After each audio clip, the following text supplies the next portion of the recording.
Olá, meu nome é Felipe Martins de Oliveira e você está ouvindo a série Espiritualidade para Todos os Dias.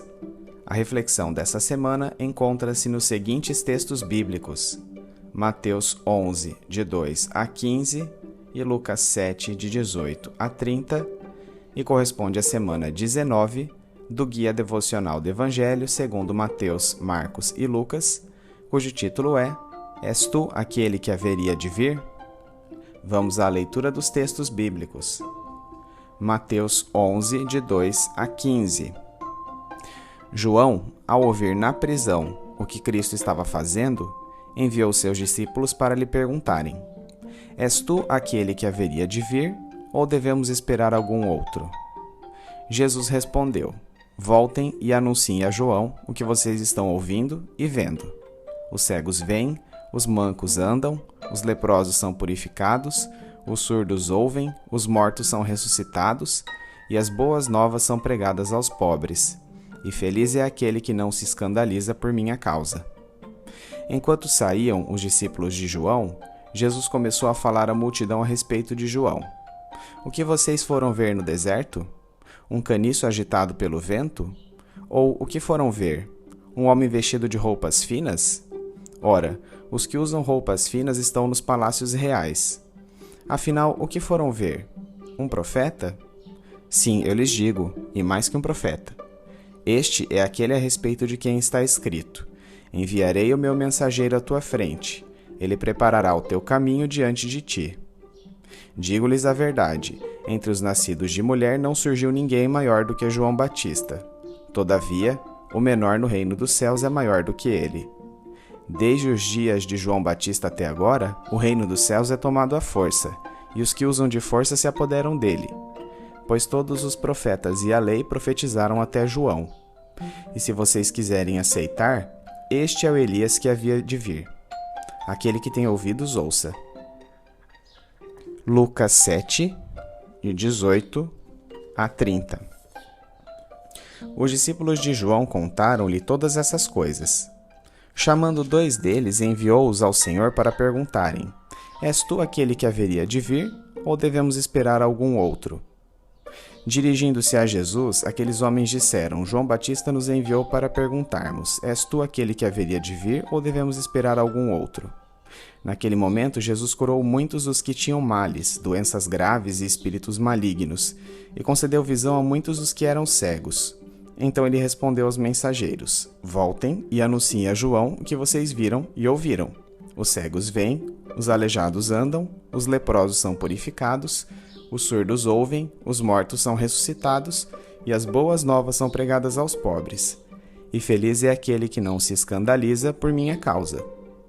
Depois que os mensageiros de João foram embora, Jesus começou a falar à multidão a respeito de João. O que vocês foram ver no deserto? Um caniço agitado pelo vento? Ou o que foram ver?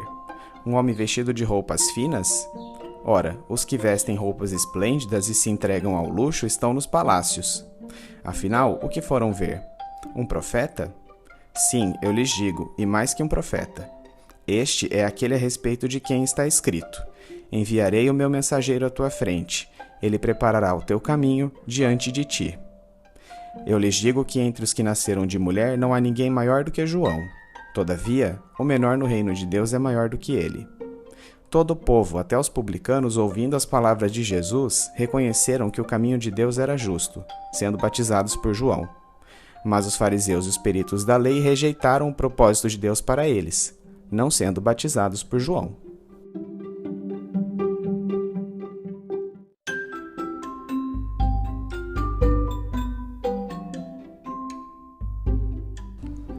Antes de iniciarmos a interpretação do texto lido, é importante relembrar que, após Jesus ter sido batizado por João Batista no Rio Jordão, o Espírito Santo desceu sobre ele na forma de uma pomba, e a voz de Deus Pai foi ouvida dos céus, dizendo: Este é o meu Filho amado, em quem me agrado. Este evento pode ser considerado a anunciação externa inicial da identidade messiânica de Jesus, após a qual João Batista reconhecera que ele era o Cordeiro de Deus que tira o pecado do mundo. Vimos anteriormente também que Herodes Antipas se casara com a filha de Aretas IV da Arábia, mas se divorciou dela para casar-se com sua sobrinha Herodias, que já era esposa de seu irmão Herodes Filipe. Por este fato e por todas as perversidades que cometera, Herodes Antipas fora repreendido por João Batista. A resposta do monarca foi de aprisionar João. Embora João Batista tivesse sido preso, seus discípulos continuavam seu ministério e mantinham contato com ele.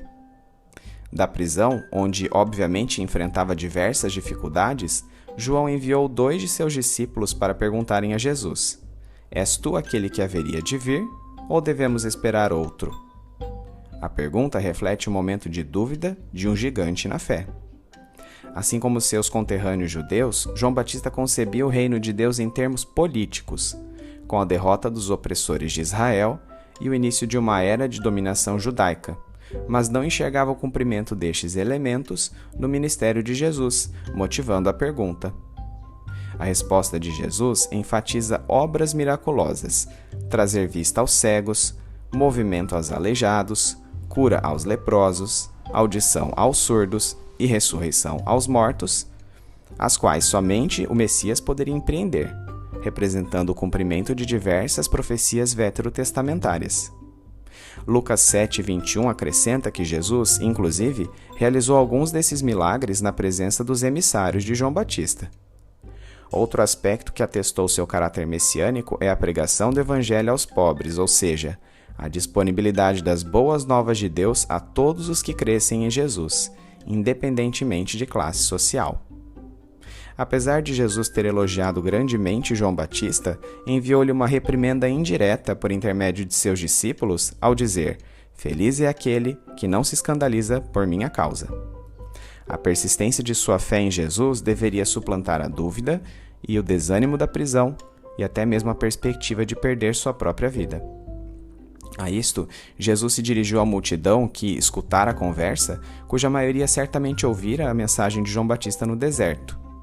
Jesus chama seus interlocutores à razão, lembrando-os que a ousadia que haviam testemunhado pelas pregações de João Batista não refletia em hipótese alguma um homem inconstante, fraco ou irresoluto, como se fosse uma cana delgada agitada pelo vento. Pelo contrário, sua mensagem fora verdadeira, pura e destituída de ganhos secundários. Bastava que vissem a simplicidade de sua vida e de suas roupas. Jesus confirmou que João não era apenas um simples profeta, mas o precursor do Messias sobre quem versava a profecia de Malaquias 3:1, preparando os caminhos para a sua atuação. Por causa desta atribuição, foi maior do que todos os homens do Antigo Testamento. Ele simbolizou a grande divisão da história da humanidade, postando-se entre o Velho e o Novo Testamentos. Antes dele, a lei mosaica e as palavras dos profetas acenavam apenas vagamente para o Messias, mas João teve o privilégio de apontar pessoalmente para ele. Apesar da proeminência de João Batista, contudo, o novo nascimento que origina os cidadãos do reino de Deus eleva-nos ao status de seus filhos, tornando nossos privilégios incomparáveis até mesmo em relação a ele e aos demais favorecidos. A Bíblia nos diz que a real manifestação do profeta Elias ocorrerá somente nos últimos tempos, embora João Batista possa ser comparado a ele em espírito e em poder, porque ambos os ministérios foram semelhantes, conclamando seus ouvintes ao arrependimento. Entretanto, João não era uma espécie de reencarnação de Elias, e deixou isso bem claro. Dessa forma, enquanto João Batista precedeu a primeira vinda do Messias à Terra como uma aparição simbólica de Elias, o surgimento real deste último antecederá a parousia de Nosso Senhor. Tendo isso em vista, é possível entender o significado da declaração que Jesus fez em Mateus 11:14, que assim diz: E se vocês quiserem aceitar, este é o Elias que haveria de vir. Se seus ouvintes estivessem dispostos a reconhecê-lo como Messias, o papel prefigurativo de Elias poderia muito bem ter sido plenamente satisfeito em João Batista, por seus ensinos, seu modo de viver e, inclusive, a tipificação que sua morte constituiria para o sofrimento vicário do Cristo. Os religiosos judeus supunham que eram justos por cumprirem os aspectos exteriores da lei, mas Jesus os relembra que a antiga aliança vigorou até João Batista. Entretanto, aqueles religiosos ignoravam o evangelho da nova aliança que vinha sendo pregado, tentando entrar forçadamente no reino de Deus através de seu próprio mérito. Jesus está criticando aquela geração de pessoas que, mesmo tendo presenciado uma grande obra de Deus em seu tempo, por meio do ministério de João Batista e da vinda do Messias, opunham-se ao reino de Deus por acharem que ele deveria agir de modo distinto, político, nacional e exclusivo aos judeus. Os esforços dessas pessoas foram em vão, pois uma nova era estava começando, e nada do que intentassem seria suficiente para conter a manifestação do reino de Deus em seus próprios termos.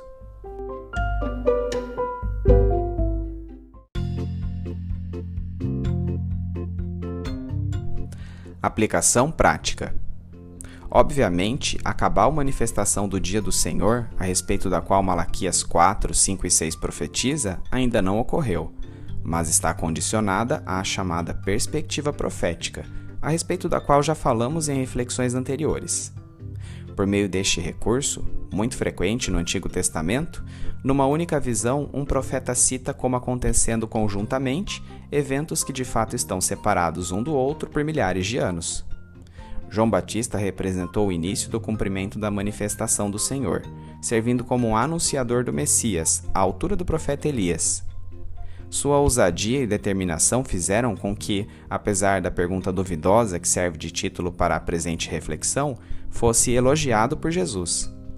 No momento de profunda provação, João manifestou dúvidas honestas e não questionamentos pervertidos como os que frequentemente eram lançados pelos religiosos judeus com o único propósito de colocar Jesus à prova.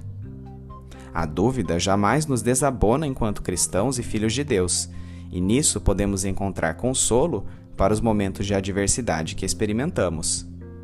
Há, contudo, uma grande ressalva. A repreensão de Jesus a João Batista também aplica-se a nós hoje. Embora dúvidas sejam perfeitamente normais na caminhada cristã, não podemos deixar que elas venham a comprometer nossa fé. Não permitamos que o desânimo das circunstâncias externas enfraqueça as bases de nossa identidade em Deus. As palavras de Jesus são um convite para que os momentos de crise que vivenciamos sejam um substrato para o nosso amadurecimento, não para o abandono da fé. Assim como João Batista, todos nós experimentamos crises de fé em nossa caminhada cristã. Tais crises, chamadas por João da Cruz de a noite escura da alma, provém, em grande parte dos casos, da discrepância entre nossas expectativas a respeito do que representa seguir a Cristo e a realidade. Em sua obra A Assinatura de Jesus, Brennan Manning assim trata desse assunto. A noite escura da alma é um lugar muito real, como pode lhe dizer qualquer um que já esteve lá. Alan Jones chama a segunda conversão. Enquanto que a primeira conversão é caracterizada por alegria e entusiasmo e cheia de consolação sentida e um profundo sentimento da presença de Deus, a segunda é marcada por secura, esterilidade, desolação e um profundo sentimento de ausência de Deus. A noite escura é um estágio indispensável de crescimento espiritual, tanto para o cristão individual quanto para a igreja. Embora dolorosa, a purificação do ego na noite escura é a rodovia principal para a liberdade e maturidade cristãs. De fato, ela é com frequência a resposta de oração. Pedimos crescimento espiritual e maturidade cristã, mas não os queremos de fato, pelo menos não do modo em que Deus escolhe concedê-los a nós. Através de uma sequência de eventos humanos, divinamente inspirados, o Deus e Pai de nosso Senhor Jesus Cristo nos conduz a um estado de devastação interior. Nosso pedido original era atingir um estado contínuo de oração. Ora, nada inspira a oração mais do que a adversidade, a tristeza e a humilhação. Nessas ocasiões de quebrantamento é que oramos melhor. Na maior parte do tempo, o cristão autossuficiente está cego para suas arrogantes pretensões. Ele segue seu caminho feliz recitando frasezinhas piedosas como Jesus, mantém-me humilde. E por fim, o Deus que não pode ser manipulado ou controlado replica, tudo bem. Você quer ser humilde? Quer? Essa sequência de humilhações e fracassos deve dar um jeito nisso.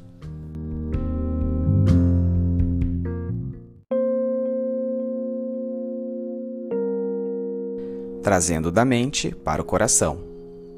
Senhor, em minha caminhada, experimentei diversas crises de fé. Passei por inúmeras provações que colocaram em xeque meus conceitos sobre sua provisão e até mesmo sua existência. Nesses momentos, tudo parecia desordenado e governado pelo acaso. Hoje mesmo, olho a realidade das injustiças à minha volta e sou levado a perguntar: onde está Deus? Onde está o Senhor quando crianças inocentes sofrem, desigualdades sociais imperam, catástrofes naturais acontecem? Onde está o Senhor quando, entre meu círculo de convivas, diagnósticos de doenças incuráveis sobrevêm, derrocadas financeiras assolam-nos ou rompimentos de relacionamentos ocorrem? Mas então lembro-me de que serenidade nunca foi uma promessa do Messias aos que o seguissem. No mundo tereis aflições, ele disse. Se ele, que era o Mestre, sofreu, por que nós, seus discípulos, não sofreríamos também? Em minha primeira conversão, experimentei alegre o encontro do verdadeiro sentido para a minha vida. Em minha segunda conversão, a chamada noite escura da alma, esse sentido muitas vezes se perde. Mas entendo que o Senhor a utiliza para que eu aprenda sobre persistência, resiliência e maturidade. Em minhas crises de fé, percebo que é o Senhor quem dita os termos de seu agir, e não eu. Em meus momentos de dúvida, meu ego é destronado e sou humildemente lançado ao chão, reconhecendo quem é que a tudo governa. Nessas noites escuras interiores, aprendo que o sofrimento faz parte de seu querer para mim e que preciso aceitá-lo se quiser virar a página, pois o Senhor tem uma agenda urgente a cumprir em minha vida para gerar em mim o caráter de Cristo. Sei, Senhor, que o seu trabalhar inclui maus momentos para que eu abandone este cristianismo gourmet de frases feitas e experiências alheias, até que restemos apenas o Senhor e eu. Será aí, então, que poderei dizer: antes, eu o conhecia só de ouvir falar, mas agora meus olhos veem-no. Por isso arrependo-me no pó e na cinza. O Senhor dá, então o Senhor pode tirar, e preciso reconhecer em tudo isso que sua soberania é o caminho inexorável pelo qual tenho que passar.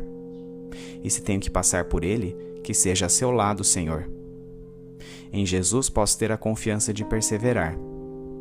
Espírito Santo de Deus, faça-me forte em minha fraqueza, mostrando que sua graça é suficiente para que eu tenha tamanha resiliência. Em nome de Jesus. Amém.